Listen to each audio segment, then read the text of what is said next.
লক্ষ্মী কুটিরের রান্নাঘরের পক্ষ থেকে সবাইকে অনেক অনেক স্বাগত জানিয়ে তৃতীয় আরেকটা রেসিপি নিয়ে আসছি আমরা। ঝিঙে পোস্ত। ঝিঙেগুলো আমরা কেটে সাইজ করে রেখেছি, দেখতেই পাচ্ছেন। আর পোস্তটাও শিলে বেটে রেখেছি, তুলে নিয়েছি বাটিতে। আর কড়াইতে তেল গরম করে, তেলটা গরম হয়ে গেছে। এবার ঝিঙেগুলো আমরা দিয়ে দেবো।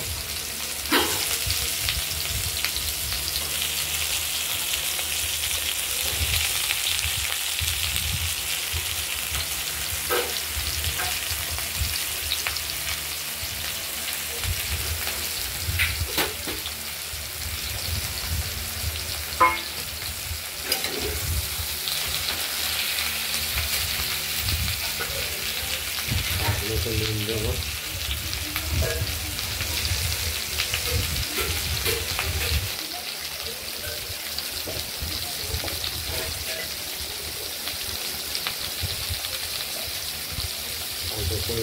হলুদ দেবো, অল্প সামান্য হলুদ।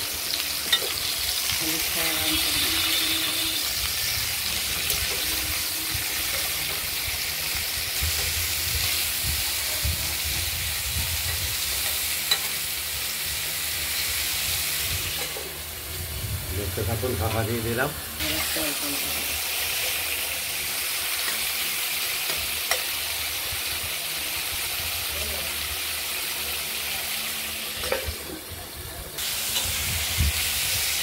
এগুলো এখনো নাড়াচাড়া করতে করতে জল বেরোচ্ছে। জল না বেরোলে তো সেদ্ধ হবে না।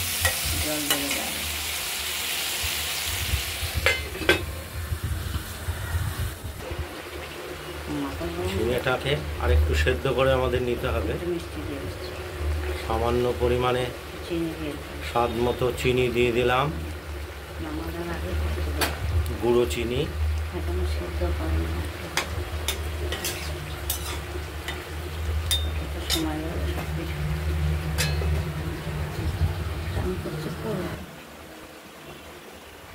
ঝিঙেটা সেদ্ধ হয়ে গেছে।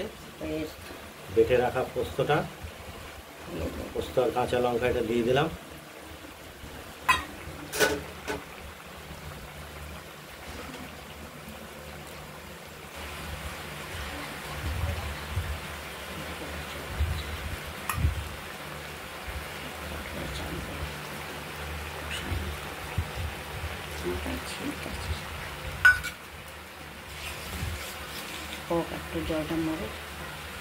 আর একটু জলটা শুকোবে, তাহলে আমাদের ঝিঙে পোস্তর পাতুরি কিংবা ঝিঙে পোস্তর পাতুরিটা কমপ্লিট হবে।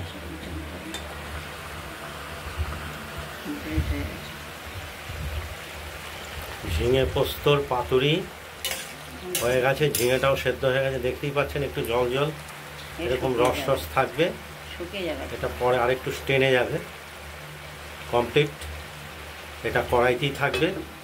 আপনারা বন্ধুরা বাড়িতে ট্রাই করবেন, ঝিঙে দিয়ে পোস্ত দিয়ে। খুব সুস্বাদু খেতে এটা।